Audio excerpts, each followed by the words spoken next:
This is part of a section of a long poem called Akropolis about cathedrals, their character and their symbolism.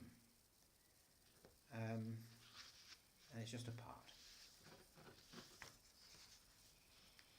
On the feast of St. Paulinus, on the site of the stone-built church where he celebrated the holy rite, we gathered about a makeshift table to celebrate it with him.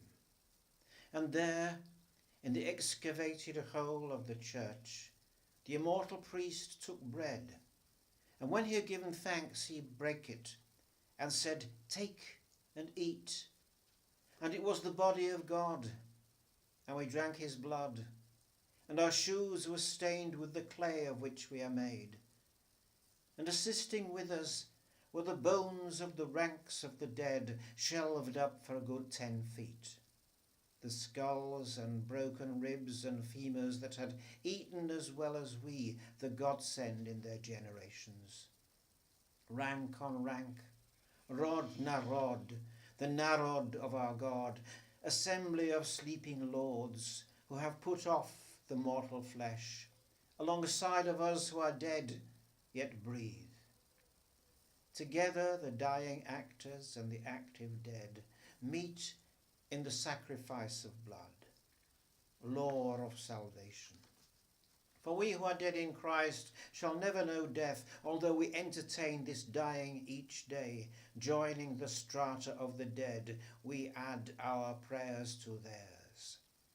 Though the dead are more than this literature of bones, we try sometimes to remember.